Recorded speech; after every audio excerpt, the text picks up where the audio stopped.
ஆலயா cotton வேட்டிகள் ஷர்ட்டுகள் wedding celebration.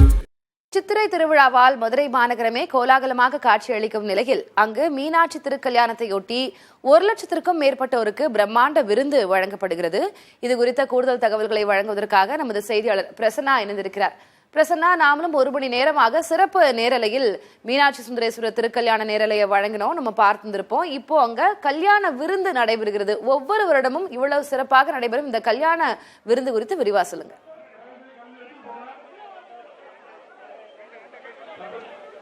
Thilagavathi, சித்திரை திருவிழாவின் 10வது நாளான இன்று மீனாட்சி அம்மன் சுந்தரேஸ்வரர் திருக்கல்யாண வைபவம் சிறப்பாக நடந்து முடிந்தது. மதுரை மட்டுமல்லாது மதுரையை சுற்றியிருக்கக்கூடிய அனைத்து மாவட்டங்களிலிருந்துமே பெரும்பாலான பெண்கள் இந்த சம்பந்தப்பட்ட அந்த மீனாட்சி அம்மன் கோயில் நடைபெற்ற அந்த திருமண வைபவத்தில் கலந்து கொண்டனர்.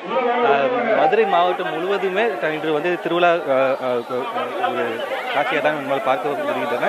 இந்த நிலையில் கல்யாணம் வந்து நடந்து முடிந்த வேளையில் தற்பொழுது வந்திருந்த மக்களுக்கு பழமுதிர்ச்சோலை திருவருள் முருகன் பக்தர் சபையினர் சார்பாக தற்பொழுது சுட சுட அன்னதானம் வந்துட்டு வழங்கப்பட்டு வருகிறது. கிட்டத்தட்ட லட்சக்கணக்கான மக்கள் இந்த அன்னதானத்தில் வந்து கலந்து கொண்டு பசியார வந்து உணவை வந்து அருந்தி சாப்பிடுவது. அது அனைத்து தரப்பு மக்களுமே இந்த அன்னதான கூடத்தில் வந்து கலந்து கொள்வதை நம்மால் வந்து காட்சியில் வந்து பார்க்க முடிகின்றன. அதாவது கார்களில் வரக்கூடிய மக்களும் சரி, அதே போல் அனைத்து மதுரை கூடிய அனைத்து தரப்புமே ஏற்றத்தால் எதுவுமே இல்லாமல் அனைவருமே இந்த அன்னதான கூடத்தில் வந்து தற்பொழுது கலந்திருக்கிறார்கள். அவர்கள் வந்து கிட்டத்தட்ட இந்த அன்னதானம் வந்து 25 ஆண்டுகளாக வந்து தொடர்ச்சியாக வந்து மக்களால் இந்த மதுரை மக்களுக்கு வந்து வழங்கப்பட்டு வருகிறது. இது சம்பந்தமாக இந்த அன்னதான கூடத்தை நடத்தக்கூடிய நபர்கள் கேட்கலாம். சார், இப்போ மக்கள் எவ்வளவு பேர் வருவாங்க, இவங்களுக்கு என்னெல்லாம் சாப்பிட? நேற்று வந்து 25,000 பேர் சாப்பிட்ருக்காங்க. 25,000க்கு மேலேயே போயிடுச்சு. ஏன்னா எங்கள் திட்டத்துக்கு மேலே 10 மூடை போட்டிருக்கோம்.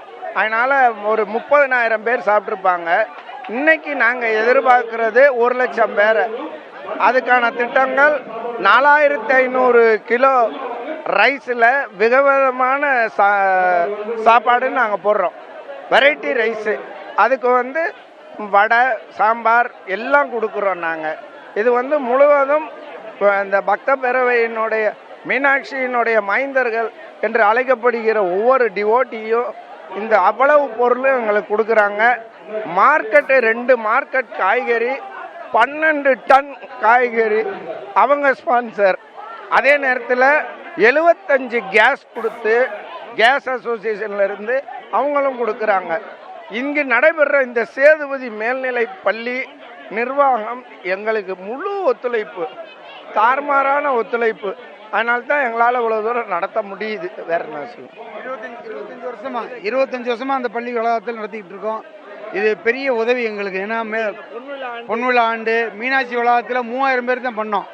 இப்போ இங்கே வந்தனால 1,00,000 தாண்டி போயிட்டு இருக்கோம். இன்னும் வருங்காலம் 2,00,000 பேருக்கு இது பண்ணுறதுக்கு மீனாட்சி அணுக்கணும் இருந்தால் நாங்கள் பண்ணுறதுக்கு ரெடியாக இருக்கோம். ரொம்ப நன்றி. திலகவதி, மீனாட்சி அம்மன் கோயிலில் கல்யாணம் முடிந்த உடனேயே நேரடியாக பந்தி இங்கு தான் வழங்கப்படுகிறது என்ற ஒரு மனநிலைக்கு மக்கள் வந்து தற்போது ஆயத்தமாக இருக்கிறார்கள்.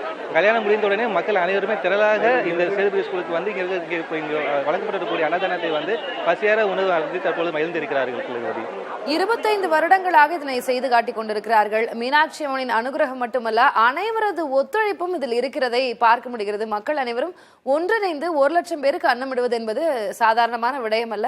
விவரங்களை களத்திலிருந்து வழங்கியதற்கும் உங்களுடைய கலந்துரையாடலுக்கும் நன்றி பிரசன்னா.